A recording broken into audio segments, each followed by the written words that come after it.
Nesse vídeo você vai entender porque o fundo SAI-11 vem perdendo cada vez mais o número de cotistas e também entender o que vem afetando diretamente o fundo. Para começar, vamos dar uma olhada aqui na parte patrimonial. Você vai ver que o fundo tem de valor patrimonial 710 milhões, só que quando cotado a mercado, ele está sendo avaliado por 446.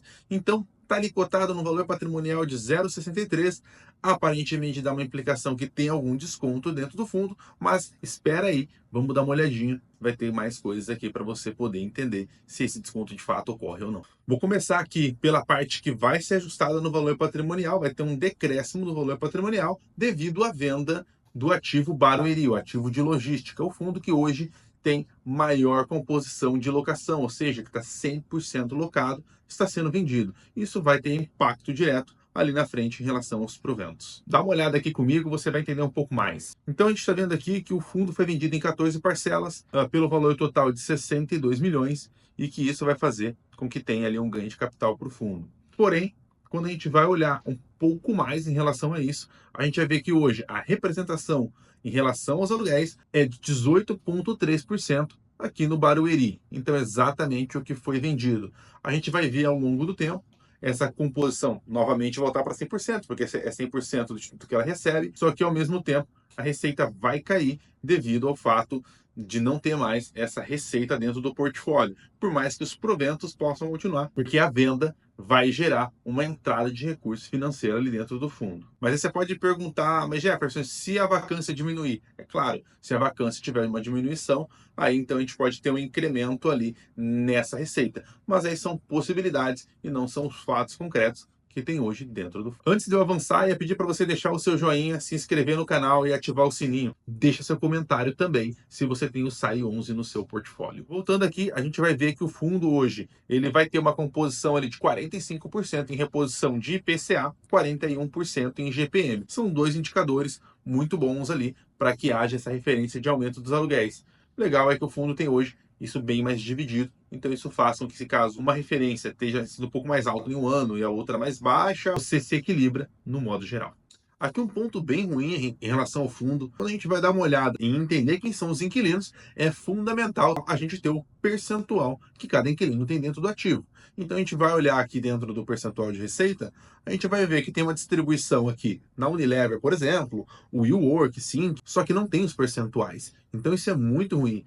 Para a gente é um quadrado que a gente vai ter que simplesmente identificar o quanto tem cada um. Mas isso acaba sendo muito subjetivo e é muito importante a gestora trazer ali dentro do fundo, da lâmina do fundo, esse número bem transparente para a gente poder entender de fato. Olhando para a parte de vencimento de contrato, a gente vai ver que em 2025, 10% dos contratos serão vencidos, então vai ter que ter essa renovação. Senão, pode haver um aumento na vacância do fundo, caso esses contratos não sejam renovados. Nesse ano também é um número bem mais baixo em relação ao revisional de contrato. No ano que vem, 2026 e 2027, esse revisional vai ter um pouco mais intenso, então isso pode ajustar um pouco mais ali em relação ao IGPM dentro do portfólio, impactando em mais proventos. Quando a gente vai olhar ativo por ativo, a gente vê que o WT Morumbi tem hoje 26,5% de vacância financeira e 18% de vacância física.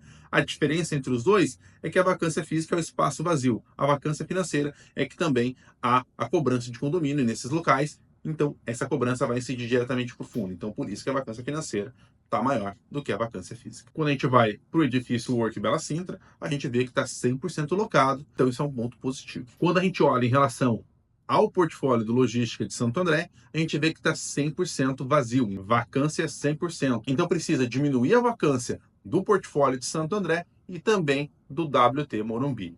É bem importante para que dessa forma impulsione o provento e a cota pare de sofrer. Olhando nos números, o quanto que essa composição traz para o portfólio, nós vemos ali que hoje 84% está com ocupação física e 77% de ocupação financeira. Então, ocupação física 84% locado, só que a financeira acaba vindo para 77%, como eu expliquei anteriormente em relação à diferença entre vacância física e vacância financeira, porque o fundo vai ter um custo para cobrir essa vacância. Quando nós olhamos no galpão logístico, então saiu o galpão logístico que entregava 100% de locação dentro dele e vai ficar apenas o galpão com 100% de vacância. Ponto bem negativo ali para o fundo. Antes de eu avançar, eu queria ver contigo, hoje como que você faz a sua alocação? Você recebe algum suporte? Faz sozinho? Vou deixar aqui o QR Code para você acessar e você conversar comigo ali em relação à sua alocação, às suas preocupações em relação ao mercado de fundos imobiliários nesse momento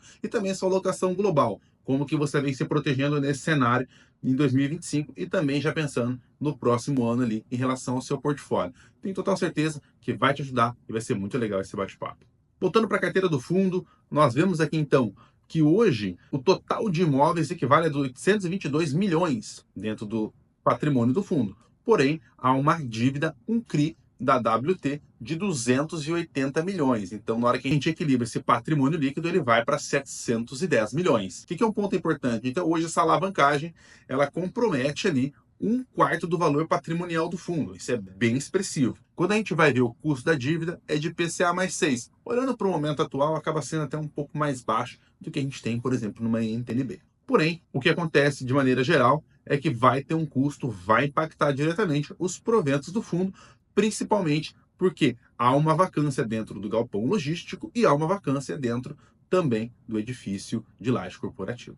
Olhando então agora aqui para a parte de proventos, nós vemos que a distribuição está sendo na ordem de 0,026 centavos, ou quase 3 centavos por cota.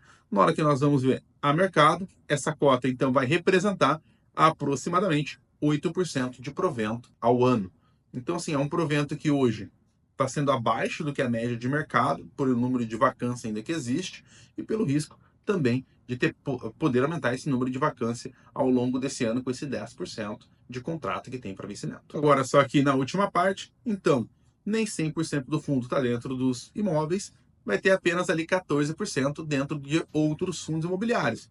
Esses fundos imobiliários nós vamos ter ali o IRDM, CPTS, KNSC, MCCI, são outros fundos que sofreram ali ao longo do último ano em relação àquela queda nos fundos imobiliários e foi impactado diretamente, não no provento, mas no patrimônio do fundo. Então isso causa uma diminuição no patrimônio também. Agora, melhorando os cenários, esses fundos imobiliários subindo, faz com que automaticamente o patrimônio do fundo eleve-se um pouco devido a essa valorização na cota. E o provento vai vir de acordo com o que vem mensalmente desses outros fundos. Espero que você tenha gostado do vídeo. Não se esqueça de se inscrever no canal, ativar o sininho e também deixar o seu comentário em relação ao fundo se você tem dentro do portfólio ou pretende comprar o fundo também. Grande abraço!